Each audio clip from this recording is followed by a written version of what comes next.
Elections continues. APNU AFC Coalition, all the parties submit their list of candidates to GCUB, and President Granger declares prime ministerial candidate. Stay with us as we take you through major stories covered from January 4 to 10, 2020.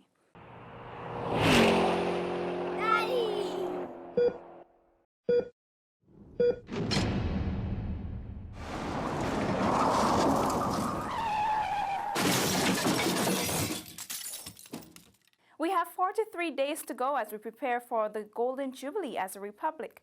Thank you for joining us. The APNU AFC Coalition on Friday presented its list of candidates to the Guyana Elections Commission at the Guyana as the country prepares for general and regional elections on March 2. The head of state made the comments minutes after emerging from the Guyana, where he, along with coalition members, presented the party's list of candidates for the upcoming polls to the Guyana Elections Commission. I am satisfied that all 6 partners have complied with those criteria about gender, about generation, about geographical spread, about competence. I'm very satisfied that we went through the process and we've got the best list. And it's a winning list. President Granger said that the coalition has a proven record, noting that the list of persons presented will do well in the National Assembly, in the Regional Democratic Council and the Cabinet. The head of state led the 20-member team alongside leader of the Alliance for Change and Minister of Public Security Kamaraj Ramsey and Director General of the Ministry of the Presidency Joseph Harmon. Earlier in the day, the President and Minister Ramsey joined thousands of Guyanese as they marched in support of the coalition. Supporters left parade ground and journeyed in droves to the Guyana. Leader of the Alliance for Change, Kamaraj Ramsey. It's a great historic day for us, and we are all full of confidence of what's going to happen on 2nd of March. But of course, we have to go through the procedures here of ensuring that our list goes in. And I am very proud that we have this crowd that will be marching with us to the place where we're going to give the list in. InfoHub also spoke with a few ministers en route to the Guyana. I am very excited and elated about today's activity. As you can see, hundreds of supporters are around us, and I know that we are going to have a massive turnout here today. I'm excited. I'm excited more so because we have the best list of all the parties. I know that we have the winning list. I'm confident that we have the best people on our list, and so that makes me feel good. Everybody here is excited and they want to get it over with, We feel that how we've assembled a winning slate, led of course by President David Granger. We have a combination of youth, we have a combination of experienced persons, and there are persons like me who's in between, So we do feel that the team that we have put together and we'll be submitting shortly to GCUB will definitely propel us in the decade of development. Today is another historic step, another important step in this very historic occasion. It's about who will lead Guyana in the new economy, the oil and gas economy. From what we have seen here, the energy and the enthusiasm, which follows on the manifestation that we saw at the launch on the 3rd and subsequently at Hope Town, it is clear that the majority of the people of Guyana want to see continuity.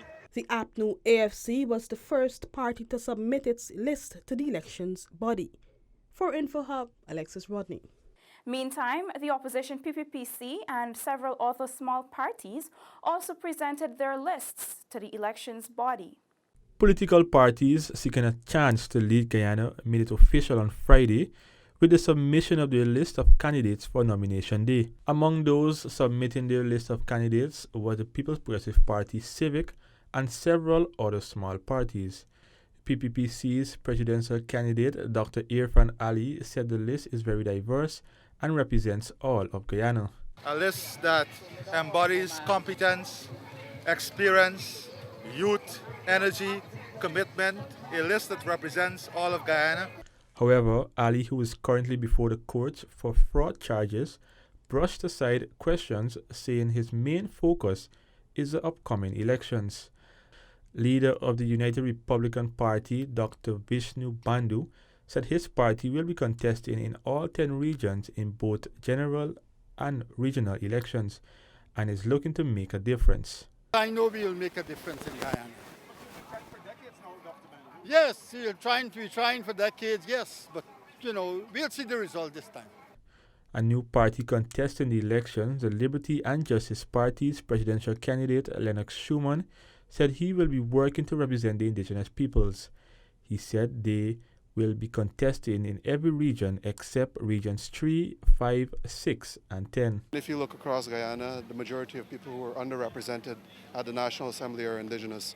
I don't mind the very few who continue to, what I'd say, just be tokens in Parliament. I mean, we've seen 7 indigenous parliamentarians, and none of them, not a single one of them, has represented indigenous peoples. Of the 19 political parties that were expected to contest the upcoming elections, 13 submitted their list of candidates. Isaiah Braffett for InfoHub. His Excellency David Granger has declared Minister of Public Security, the Honorable Kamaraj Ramsey, as the prime ministerial candidate of the APNU-AFC Coalition Party at the upcoming general and regional elections. His Excellency President David Granger made a dramatic entrance at the Hopetown Community Center ground in a helicopter, much to the delight of the massive crowd. He was accompanied by his wife, First Lady Sandra Granger, and Minister of Public Security, the Honorable Kamaraj Ramjatan. President Granger announced his prime ministerial candidate. Kamaraj and I have signed on the dotted line. Kamaraj Ramjatan will be my prime minister. The President appealed to the residents to use the March 2, 2020 general and regional elections to win the region at the level of the Regional Democratic Council. Region 5, my brothers and sisters, is not a passageway.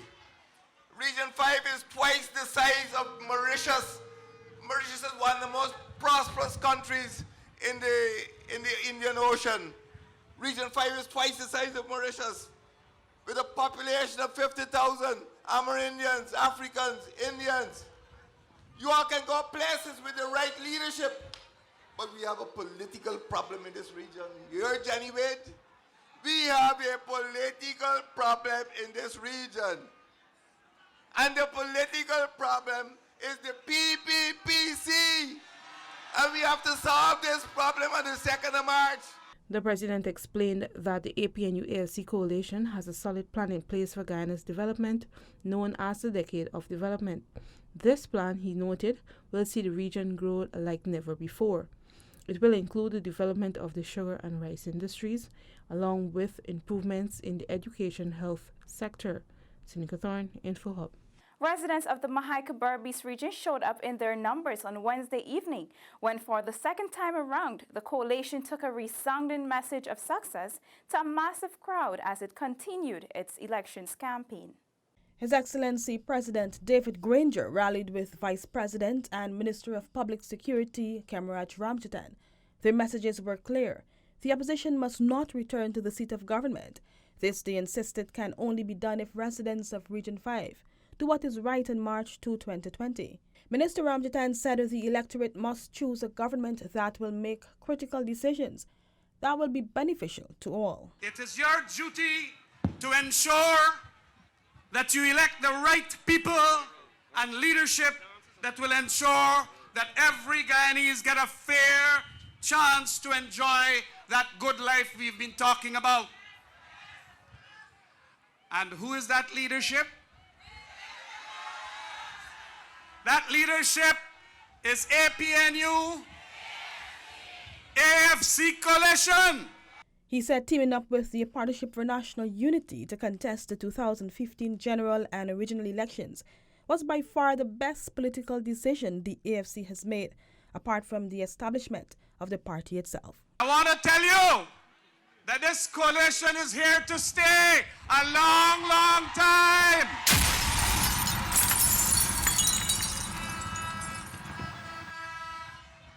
And so, I want to make the case that when March 2nd come around, you will be there to reaffirm your full support for this coalition government led by David Granger. For InfoHub, Alexis Rodney. Youths across Guyana are not letting go of the APNU-AFC administration, and according to Region 5's youth leader, Vince Roy Jordan, in a matter of weeks, they will make their statement known at the March 2, 2020 polls. The vibrant youth leader of the Airacobra region lit up the stage as he addressed a massive coalition rally held in Hopetown Village Wednesday evening. So tonight we're saying and we're sending a message that we are supportive of His Excellency the President, and we will go to the polls come March 2nd in our thousands as young people, and we will cast our ballots so that come the 3rd we will celebrate throughout the streets, and we will rejoice that David Granger has been re-elected for yet another term. Full confidence. Jordan said, like President Granger, he also has an innate interest in education. The investment in and the commitment to the education sector by the government is enough for the young people to stay the course. He urged youths not to forget the past. And young people, we need not to lose focus. We need not to be narrow-sighted. Let us not forget the days when we could not have walked the streets. Let us not forget the days when our sons and daughters, our brothers and our sisters, when they went missing, and all you could have heard that they turned up at a particular point, but you couldn't see them after that. We are not going back to such a day. We are remaining with the coalition government for safer streets, job creation, and better production within this nation of ours. He stressed that the coalition remains the best choice for youths who are interested in a bright future for themselves and their children.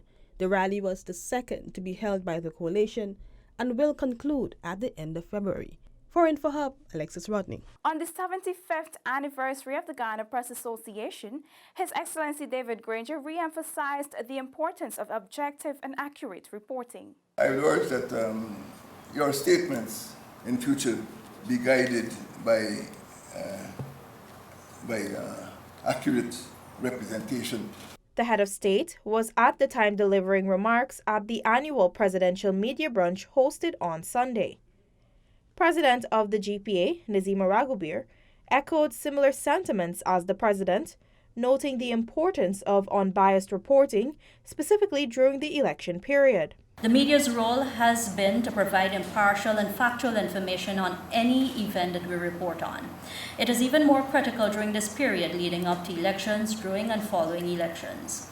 Our roles are much more different than those of social media commentators. We are to provide factual, unbiased information to our readers and audience. This means we have to put our fact-checking journalism skills to use. Ask questions, clarify, research, ensure there is a right of reply, provide that balance. The event also saw President Granger committing to providing the GPA with funds to conduct training in 2020. Even though the Minister of Finance has not been able to introduce a budget for 2020, I still hold to my vow that I am prepared to make an annual subvention to the Guyana Press Association, coming from my funds called the NEST, the National Endowment for Science and Technology, to assist the Guyana Press Federation without any interference from me or the government to conduct training in the course of 2020. He congratulated the GPA on their 75th anniversary and urged media operatives to continue to keep the work of the association alive. The government continues to ensure that children have access to education, as more than 250 students now have access to 2 new school buildings. Scores of children from Whitewater and Canal Bank, Region 1, began their first day of school in a newly extended building with improved facilities, marking the first school day in the decade of development. Education Minister the Honourable Dr. Nicolette Henry stressed the importance of proper educational facilities and infrastructure. She noted that the coalition government is in the business of improving lives and as such launched a decade of development in which education was accorded the highest priority. The goal of this government is to close all geographic gaps and provide equal and equitable educational opportunities for all Guyanese, irrespective of their geographic location. While emphasizing that education was the bedrock of any nation, Minister Henry said her ministry is working to ensure that Guyana has a first-class education system. That is why we have been placing a lot of emphasis on educating our people, on raising the bar, of demanding more, not only from our teachers, but our administrators in education. And many days, I can tell you that the team at the Ministry of Education, we're working assiduously to ensure that we have nothing less than a first-class education system here in Guyana. Canal Bank Primary serves as an annex to the Port Kaituma Primary School. Previously, students had to travel miles along the Kaituma River to attend Port Kaituma Primary. Regional Education Officer Nigel Richards said that with more smart classrooms slated for the region, Barima Waini is on the verge of great educational transformation. Every child will have access to quality and inclusive education in schools equipped with smart classrooms. In fact, we have already started with smart classrooms. We have small classrooms at Santa Rosa Secondary, Port Kaituma Secondary, and Northwest Secondary. And very soon we already have the equipment. 8 primary schools will be equipped with smart classrooms. The Canal Bank School also benefited from a boat and engine which were handed over by the Education Ministry. Also in attendance was Minister of Social Cohesion, the Honourable Dr. George Norton, who distributed sports gear to enhance the sport curriculum and delivery in the hinterland schools. Still in education, an $826 million contract was inked between the Ministry of Education and BK International Incorporated for the construction of a modern Airacobra secondary school. Signing the contract was Education Minister the Honourable Dr. Nicolette Henry and contractor Brian Tiwari. The school will accommodate 600 students and is expected to be completed within 12 months. Minister Henry said the construction of the school is in keeping with the President's Decade of Development Plan, for which education will play a key role.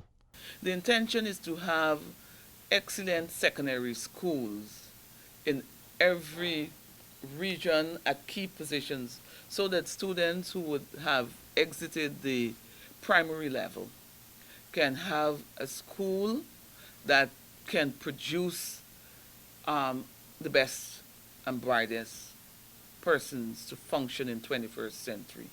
The school will have a modern design that features IT labs, allied arts, TVET, and science labs. Minister Henry said that upon completion, she expects nothing less than excellent work from the contractor. We look forward to nothing less than excellent work. Our students, our teachers deserve conducive environment for learning. They also require modern facilities, and I trust that at the end of the project, we all will be very comfortable with both the outcome and the output. With that, the contractor gave his assurance that quality work will be executed. He pointed out that he brought in a contractor from Jamaica to prioritize the construction of the school. In addition, the construction of the school will be supervised by VCAB Engineering Consultants Limited. Isaiah Braffett for InfoHub. Earlier in the week, President David Granger accepted the letters of credence from Australian non-resident High Commissioner to Guyana, Bruce London. President Granger congratulated the High Commissioner on his appointment. The head of state expressed Guyana's appreciation for the support it has received from the Commonwealth of Australia. He also highlighted the two nations' common interest in the protection of the environment. Excellency, these adverse and extreme environmental events highlight the need for immediate and decisive global responses to protect the environment and indeed to protect all humanity. Guyana and Australia share a common interest in the preservation and protection of the environment. We look forward to future collaboration as our two states combat the adverse consequences of climate change.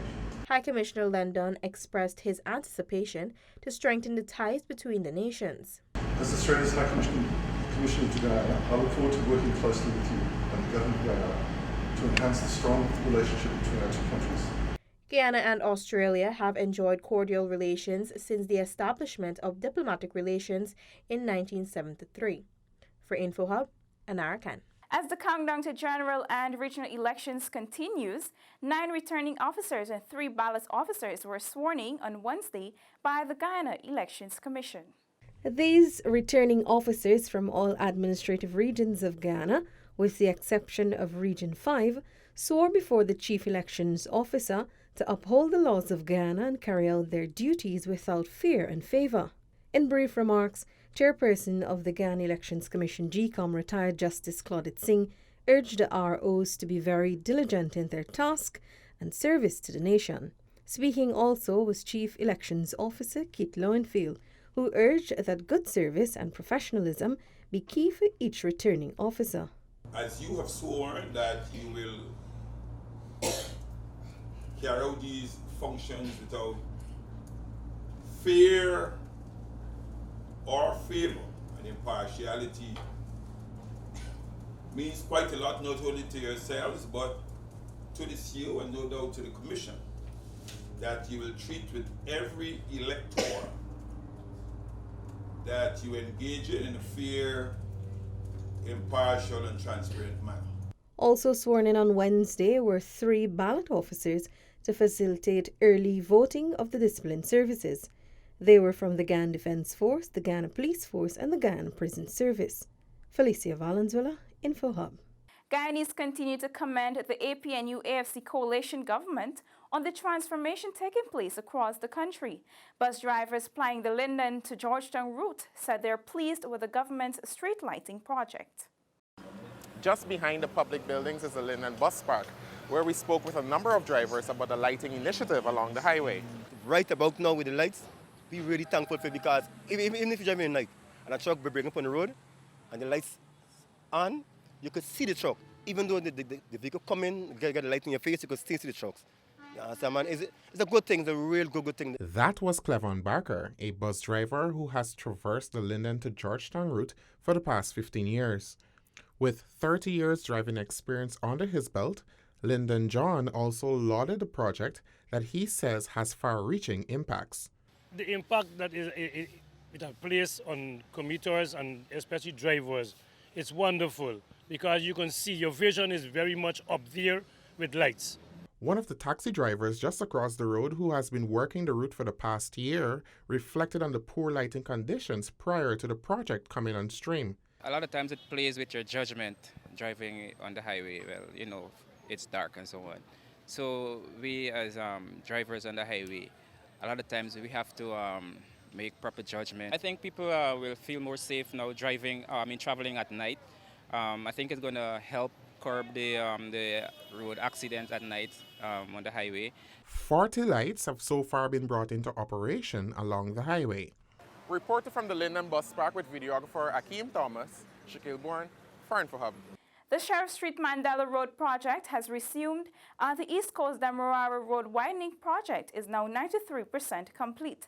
The media was recently updated on these projects by the Ministry of Public Infrastructure. Last Monday, the $6.4 billion Sheriff Mandela Road project resumed, and it entails the rehabilitation of pavements, construction of bridges, culverts, and a pedestrian overhead walkway at North Rumvelt, along with traffic and drainage upgrades. The project was halted on November last after the Inter-American Development Bank, IDB, ceased funding due to non-compliance of the contractor, Sinohydro, with health, safety, and traffic management standards. Minister of Public Infrastructure, the Honorable David Patterson, also highlighted the progress of another road expansion project. The East Coast Widening project is currently 93% completed.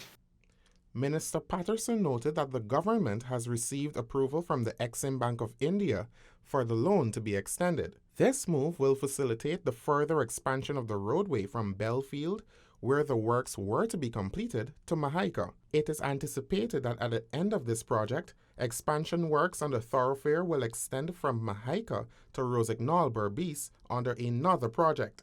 Funding has already been secured for the design phase of these works. Shaquille Bourne, for InfoHub. The Guyana Rice Development Board has reported a 20% increase in rice exports for 2019 when compared to 2018, which translates to more than $44 billion. That's the export value for the rice and rice products that were exported from Guyana for 2019. And that's $222.7 million. In 2019, the country exported 526,617 tons. compared to 312 tons for 2018. In terms of the increase in tonnage, it's a 12% increase. And in terms of the value, that 222.7 million is 20% more when we compare the 2018 value, which is 186 million US dollars. General Manager of the Guyana Rice Development Board, Nizam Hassan.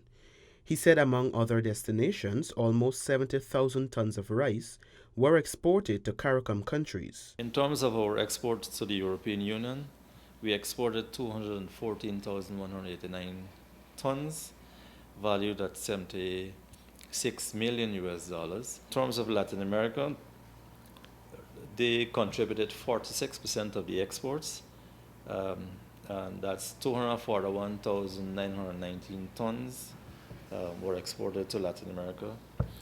Those exports were valued at 111 million US dollars. According to Hassan, Venezuela imported 34% of the overall value of the products exported from Guyana last year, and those exports were valued at approximately $38 billion. 2019 has been a good year for the export of rice and rice products because here we have retail-ready packaged rice as against bulk rice being exported. So rice was primarily being exported in packages and mostly in 1 kilo packages. For InfoHub, I am Kellon Rover.